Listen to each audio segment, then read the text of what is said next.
आरती बचपन से ही पढ़ने में बहुत कमज़ोर थी। उसका शरीर का रंग सांवला था, चेहरे का डिजाइन कुछ खास नहीं था। औरों की अपेक्षा भगवान उसके दांतों के भी बनावट अच्छी नहीं दिए थे। आरती का चेहरा अच्छा ना होने के कारण स्कूल में बच्चे अक्सर उसे चिढ़ाते कर देते थे। कोई आरती का फ्रेंड बनने के लिए तैयार नहीं था।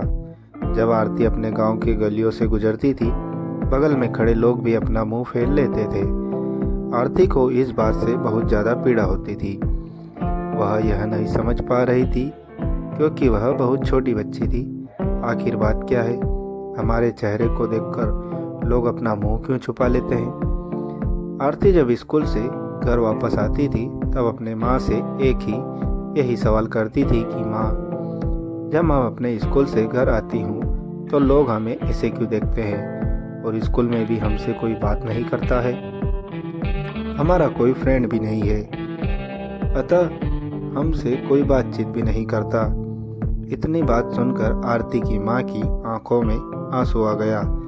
फफक फफक कर रोने लगी, लेकिन अपनी बिटिया को यह नहीं समझा पा रही थी कि तुमसे लोग इतना घृणा क्यों करते हैं। माँ आरती से बहुत ज़्यादा प्यार करती थी। गली मोहल्ले में आरती को मनहूस जब लोग बोला करते थे, आरती की माँ कड़ी शब्दों में जवाब दे देती थी। आरती के माँ अपने कलेजे के टुकड़े को हर वक्त अपने साथ में रहती थी। जो भी उसे बोलता था उसके बदले जवाब देती थी। आरती धीरे धीरे अपनी पूरी उम्र जीने में एक आदत बना ली। जो लोग बोल रहे थे उसके पीछे कुछ और सुनने के लिए तैयार नहीं रहती थी। बस अपने काम से मतलब रखती थी, पढ़ाई करती थी और वापस घर लौट आ जाती थी। धीरे धीरे आरती बड़ी होते चली गई। अब उसका उम्र शादी करने लायक हो गया था।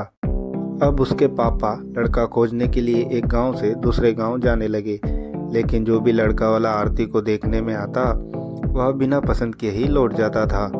ऐसे बहुत बार हुआ। अब बहुत दिक्कत होने लगा आरती को शादी करने में। आरती के पापा भी थक चुके थे। लड़का खोजते खोजते ऐसा कोई गांव नहीं था जिस गांव में आरती के पिता लड़का खोजने के लिए नहीं गए थे। अब आरती के पापा भी गुस्से में आकर आरती को मनहूस बोलना चालू कर दिया। लेकिन माँ तो एक ऐसी थी जो सभी लोगों को समझाती थी और आरती के बारे में भला बुरा कहने वालों को सबक सिखाती थी। भगवान ने भी आरती के साथ बहुत ही क्रूरता मजाक किए थे। शरीर के बनावट ऐसे बना दिए थे जिसे देखकर कोई भी लड़का वाला पसंद ही नहीं करता था। आरती भी इस बात को लेकर चिंता कर रही थी कि पापा हमारे लिए इतना दूर दूर तक जाते हैं लड़का देखने के लिए, लेकिन हमें कोई लड़का पसंद नहीं करता है। आरती अपने कामों में ज़्यादा व्यस्त रहती थी। वह खाना बनाने में बहुत ज़्यादा समय देती थी। आरती की खाना बनाने में बहुत ज़्यादा मज़ा आता था। आरती ने बहुत सारे खाने बनाने की रेसिपी के बारे में जानकारी हासिल कर ली थी। इसके लिए उन्होंने किताबें, रेडियो, टीवी चैनल पर वीडियो देख ली थी। आरती के द्वारा बनाया गया खाना बहुत स्वादिष्ट और टेस्टी होता था। आरती की तारीफ उसके चेहरे से कोई नहीं करता था, लेकिन उसके खाना बनाने का जो तरीका था, उनमें खाने में जो स्वादिष्ट था, हर कोई तारीफ करता था। खाना बनाने में आरती के जितने भी आजू बाजू औरतें थी, उन सभी औरतों में बहुत ज़्यादा फेमस हो गई थी। जिस औरत को लगता था कि आज नया खाना बनाना है और कुछ नया आइडिया इसमें टेस्टी लाना है, तो औरत आरती के पास में आकर जानकारी लेती थी। बहुत सारे औरत यह भी सोचती थी कि आरती के द्वारा बनाए गए खाने को हम सीख ले, लेकिन यह उन सभी बस की बात नहीं थी। आरती के हाथ में ऐसा टाइमिंग जादू था जो आरती के इस कला का कोई सीख नहीं पाया। आरती का जीवन और उसका लाइफ चक्र उतार चढ़ाव में कटता रहा। माता पिता और रिश्तेदार बहुत कोशिश कर रहे थे कि आरती की कहीं ना कहीं शादी हो जाए। बहुत कोशिश के बाद माँ पापा ने एक लड़के वाले को मना लिया था। वे सब आरती को देखने के लिए घर पर आने वाला था। आरती को इस बात की खबर लग जाती है कि हमारी शादी होने वाली है। आरती दुखी हो जाती है और गुस्सा करने लगती है, और आरती रोती हुई कहने लगती है कि आप सब इतना सारे लड़के देखने के लिए बुलाते हो, लेकिन कोई हमें पसंद नहीं करता और जो भी आता है हमारी मजाक बनाकर चला जाता है। आप सबकी बदनामी होती है। गांव समाज का बोलता है कि लड़का वाला देखने आया था और आरती को पसंद नहीं किया। गांव वाले भी कहते हैं कि पता ना उसके मम्मी पापा कैसे उसको जन्म दिए हैं। इस मनहूस को किसी कहीं शादी ठीक ही नहीं हो रहा है। आरती की माँ ने आरती को समझाई कि शादी में अक्सर ऐसा होता रहता है, हर कोई किसी को पसंद नहीं होता है। जिसे तुम पसंद आ जाओगी तो तुमसे ज़रूर शादी कर। तुम अपना ख्याल रखो, तुम अपने आप पर ध्यान दो, कोई तुम्हें पसंद करेगा या नहीं यह तुम उसके छोड़ दो। और टेबल पर पड़ी 50,000 का चेक मिलता है, जिसमें 5 स्टार होटल के शेफ की नौकरी करने के लिए कंफर्मेशन लेटर था। उसी कंफर्मेशन लेटर और चिट्ठी को लेने के लिए आरती बाहर आ गई हुई थी। कुछ समय के बाद डॉक्टर आते हैं और आरती का इलाज करते हैं। डॉक्टर आरती के चेकअप करने के बाद बोलते हैं कि शुक्र है लड़की बच गई, और कुछ सेकंड और देरी होता तो आज यह लड़की हम सभी के बीच नहीं रहती।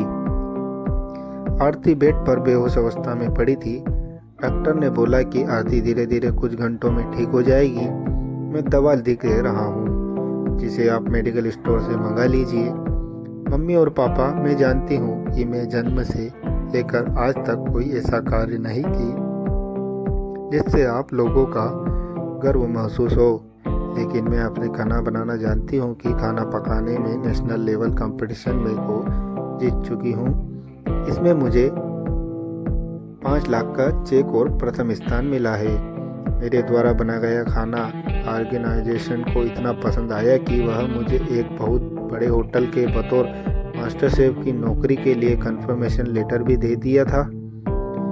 पूरी दुनिया मुझे खिलाफ हो, मुझे इस बात पर कोई फर्क नहीं पड़ता था, और नहीं पापा की कड़वी बातें मुझे रुलाती थी। मैं पापा से हर वक्त प्यार करती थी और मम्मी को दिल से चाहती थी। मैं जानती थी कि मम्मी और पापा केवल बाहर से ही सख्त दिखते हैं, लेकिन अंदर से मुझे बहुत ज़्यादा प्यार करते हैं। यदि मम्मी और पापा मुझे प्यार नहीं करते तो मेरे लिए बिना कहे हुए कपड़ा, मिठाइयाँ, किताबें नहीं लेकर देते। माँ की ममता और प्यार को कोई क्या बयां कर सकता है। माँ मेरी चाहत और दुनिया थी। पापा की प्यार मुझे बहुत सताएगी। मैं अब इस दुनिया को अलविदा कर जा रही हूँ। मेरी माँ और पापा इस दुनिया के सबसे खूबसूरत है। मैं जानती हूँ कि आपने कभी ना कभी भगवान से प्रार्थना जरूर की होगी कि अगले जन्म में मेरे को ऐसी औलाद मत दीजिएगा, लेकिन मैं भी भगवान से प्रार्थना करती थी कि अगले जन्म में क्या 7 जन्मों तक मुझे आप जैसे ही मम्मी पापा मिले। और आज यह प्रार्थना कर रही हूँ कि मैं उस भगवान के पास जा रही हूँ जिसे आप लोग बहुत पहले हम वहाँ पर भेजना चाहते थे। चिट्ठी में बहुत सारे इमोशनल बातें लिखी थी, जिसे पढ़कर आरती के मम्मी पापा की पांव तले जमीन खिसक गई थी। आरती के मम्मी पापा बहुत पछतावा कर रहे थे और उनकी आंख से आंसू बहुत ज़्यादा गिर रहे थे। आरती बेड पर पड़ी हुई थी। उसकी माँ उसके सिर पर हाथ फेर कर रो रही थी। पिता को बर्दाश्त नहीं हो रहा था, वह भी आरती के लिए जोर जोर से चिल्लाकर रोने लगे।